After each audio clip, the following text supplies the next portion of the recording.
안녕하십니까, 박지입니다. 논어 참 오래된 이야기인데 우리는 이 불확실성의 시대에 힘들고 어려울 때마다 이 논어란 책을 통해서 한번 좀 답을 찾아보고자 합니다. 논어에 나오는 수없이 많은 이야기들, 그 중에서 오늘은 이 관계라고 하는 주제를 좀 한번 중심으로 풀어보고 싶은데요. 어떻게 이 관계라는 말, 참 인생을 살면서 중요한 말 아닌가요? 인간관계가 좋다. 그러면 왜 성공한 사람들이 인간관계가 좋다 그러잖아요. 그리고 또 이 관계 때문에 사람이 상처받기도 하고, 때로는 또 관계가 좋으면요, 굉장히 또 기분도 좋아지기도 해요. 안 그러신가요? 왜 직장에서 퇴사하는 가장 중요한 이유 중에 하나가, 난 저 사람하고 도저히 같이 근무 못 하겠다는 거예요. 그래서 월급을 아무리 많이 좋고 아무리 처우가 좋아도 난 도대체 이 회사를 다닐 수 없다라고 하는 이유 중에 하나가 결국은 동료나 또 직장 상사와의 관계의 상처 때문에 그런 경우가 많죠. 또 집안에서도 왜 부모 자식 간의 관계, 또 형제 관계, 아니면은 밖에 나가면 또 우리보다 윗세대와 아랫세대의 관계. 사실 관계란 말은 논어 498개 문장을 한번 이렇게 분석을 해보면 아마 빈도수로 따지면 가장 많이 나오는 단어가 관계에 대한 이야기예요. 형제끼리는 어떻게 해야 됩니까? 부모 자식은 어떻게 해야 돼요? 부부간에는 어떤 관계를 유지해야 됩니까? 그래서 참 논어책은 어쩌면 관계의 인문학이다 라고 정의해도 될 것 같아요.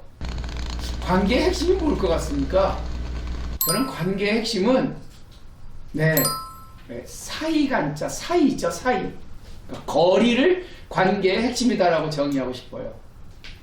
아무리 좋아도 너무 가까워지면 당장은 서로 참 좋을 수 있지만 사람이라는 게요, 왜 살다 보면 말로도 찌르게 되고 또 내가 무심코 던진 어떤 그 말 한마디 행동에 상대방을 가슴 아프게 할 수도 있거든요. 그렇다고 해서 좀 관계를 멀리 사이를 갖다 보면 또 이제 관계가 서먹해지기도 하고. 그래서 인간이란 단어가 그거 아니에요? 사람 인자에 사이간자. 맞아요. 사람은 적당한 사이, 즉 거리가 있어야 된다. 논어도 얘기하는 게 계속 그거예요. 인간과의 부모 자식이든 부모 형제든 아니면은 장유유서든 부모유신든, 그러니까 모든 관계에는 적절한 거리가 필요하다는 거예요. 근데 너무 좋아도 가까이 가면 찔린대요. 그렇다고 너무 멀리 가면 관계는 소원해질 수밖에 없다고 얘기를 하죠. 그래서 왜 쇼펜하우어의 고슴도치 딜레마란 말 들어보셨나요? 고슴도치. 쇼펜하우어가 왜 헤겔과 동시대에 살았던 사람이죠. 아마 우리 동양 철학 쪽에서는 왜 쇼펜하우어를 기억하냐면요, 그러니까 동양 철학을 서양에게 가장 좋은 관점으로 설명하고 소개한 사람이 쇼펜하우어다. 이 사람은 어쨌든 관계에 대해서는 굉장히 그렇게 거부적이었던 것 같아요. 심지어는 독신으로 살면서 여자랑 가까이 하면 큰일 난다 라고 하면서 왜 쇼펜하우어가 평생 사람을 의심하고, 그래서 우리 염세주의란 말 많이 하잖아요. 뭐든지 뭔가 이게 의심스러운 거죠. 잘 때 왜 침대 밑에 권총을 두고 살았대요.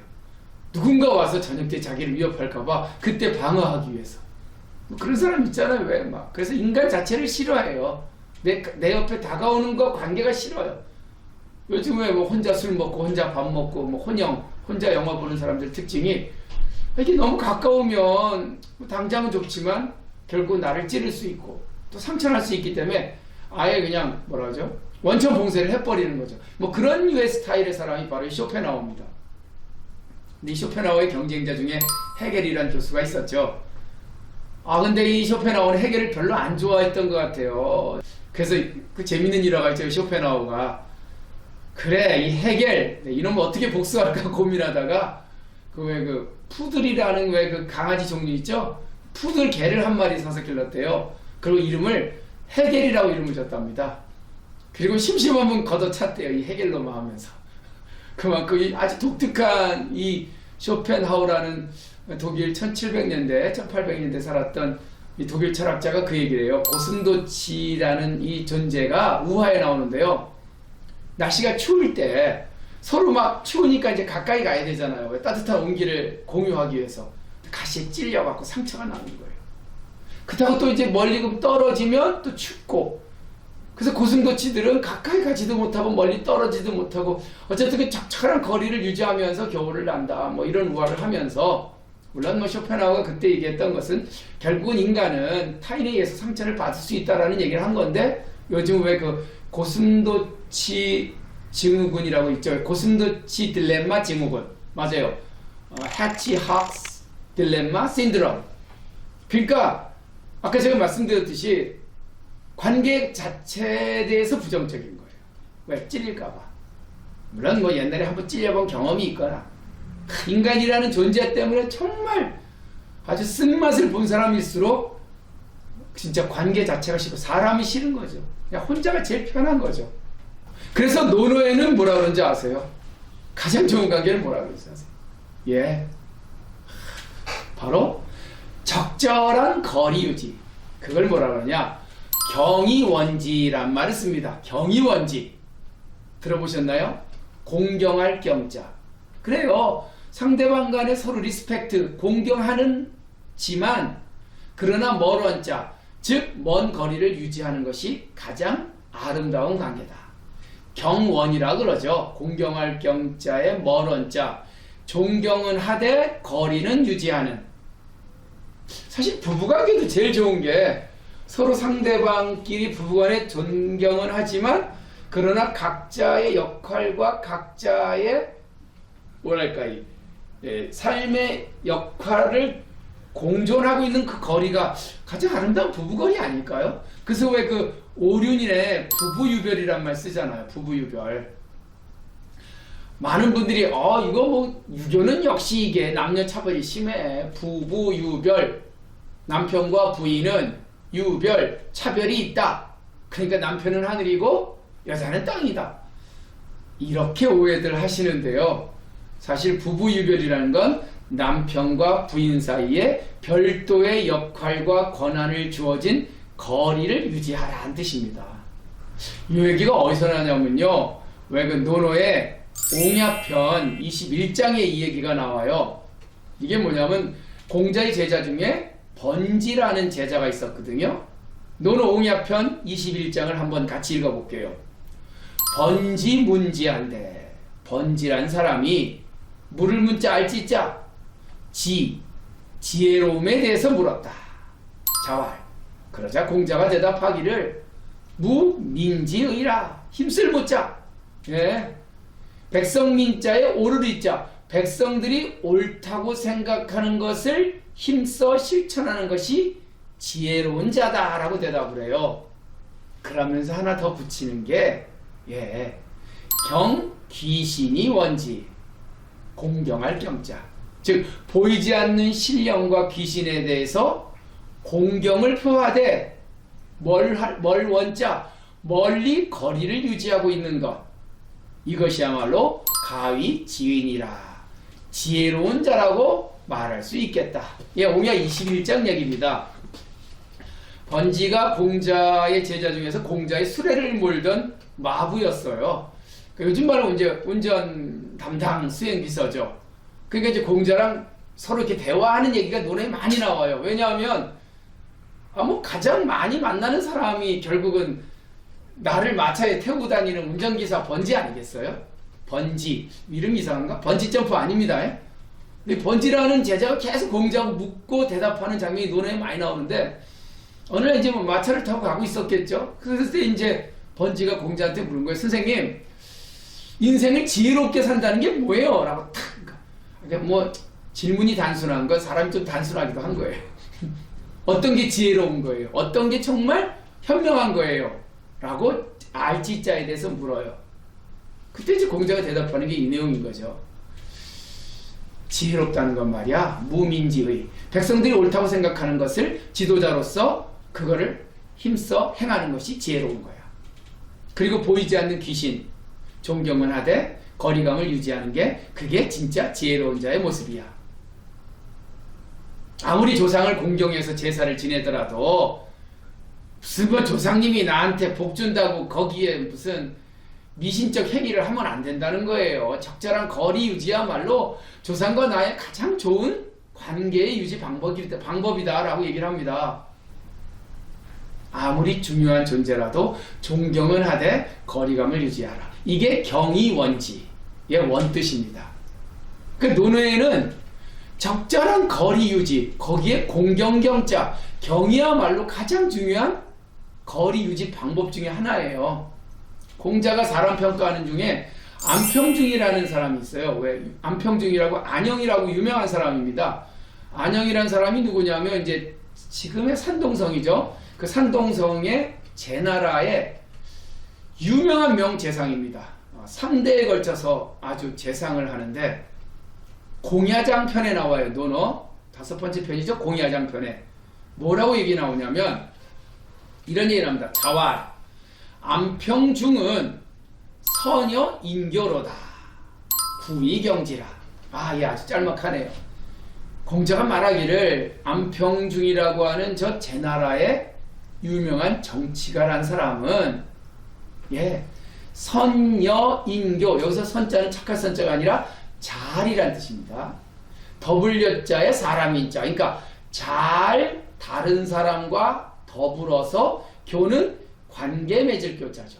인간관계를 참 잘 맺는 자다라고 안평중, 즉 안영이라는 정치가를 평가합니다. 그러면서 그 근거로 뭐를 두는지 아세요? 구이경지. 오렐구자. 그 사람은 인간관계가 아주 오래되더라도 공경할 경자, 항상 공경으로 그를 대하고 있기 때문이다. 참 제가 좋아하는 문장입니다. 공자가 말하기를 제나라의 안평중은 참으로 인간관계를 잘 맺는 자로다. 그는 좋은 사람을 만나 오랫동안 인간관계를 유지하되 상호간의 존중과 공경의 마음을 계속해서 끌고 나가는구나. 뭐 이런 의미입니다. 너무 좋으면 공경심이 떨어질 때도 있어요. 오래 산 부부들 보면 거의 뭐 반말 하더만요. 야, 밥 먹었어? 야, 일찍 들어와. 물론 친밀도라는 게 반말로서 표현될 수 있겠지만 그래도 옛날에 부부 유별을 지켰던 사대부들은 끊임없이 마지막까지 부부끼리 반경어래도 씁니다. 부인, 오늘 밤 뭐 무슨 일이 있었어? 아닙니다. 이 적어도 왜 좀 이렇게 약간 그 성숙한 사람들의 부부관계는 시간이 지나고 뭐 30년, 40년, 50년이 지나도 상대방에 대한 그 공경심이라는 게 굉장히 중요해요.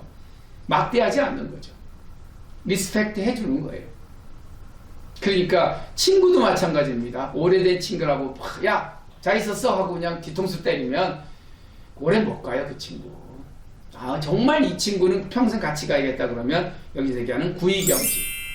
오랜 시간이 지나도 항상 서로를 존중할 수 있다면 아주 정말 최고의 좋은 관계죠. 아까 얘기했던 경이원지, 존경심을 갖고 적당한 거리를 유지하는 것. 구이경지, 오랜 시간이 지나도 상대방을 존중하고 공경하는 것. 이것이 논어가 얘기하는 굉장히 중요한 관계의 핵심인 것 같아요. 여러분들 한번 주변을 좀 돌아보세요.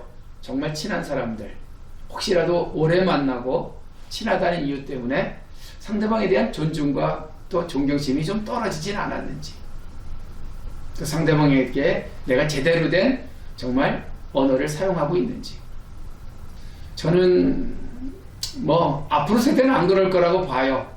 정말 나이보다도 더 중요하고 남녀보다도 성별도 보다 더 중요한 세대를 넘어선, 성별을 넘어선, 또 계급을 넘어선 존경과 존중, 구이경지와 경이원지, 오래돼도 서로에게 존중을 하고 또 존중을 하되 일정한 거리로서 그 존중감을 더욱더 유지해 나가는, 이것이야말로 저는 어쩜 우리가 이 관계의 종말의 시대, 정말 요즘 그래서 관계가 싫으니까 아까도 얘기했지만 고슴도치 증후군처럼 싫어요. 다 싫어요.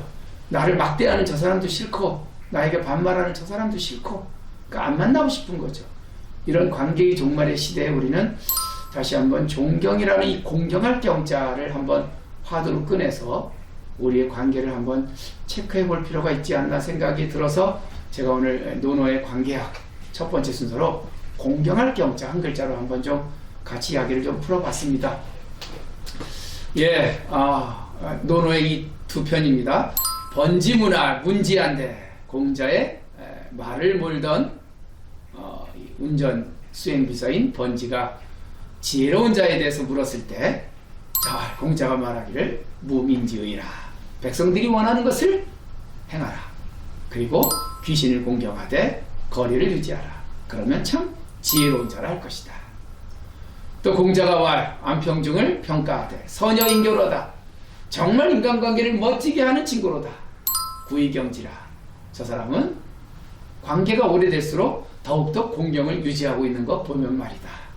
오늘은 이 두 구절을 통해서 공경결자, 관계는 사이고 사이를 메우는 핵심 단어는 공경할 경의 철학, 이것이 진정한 이 시대의 새로운 관계를 맺는 화두임을 한번 같이 공부해봤습니다. 자, 노노로 한번 이 시대를 다시 한번 풀어보는 일일일강 노노강도 박재희였습니다. 감사합니다.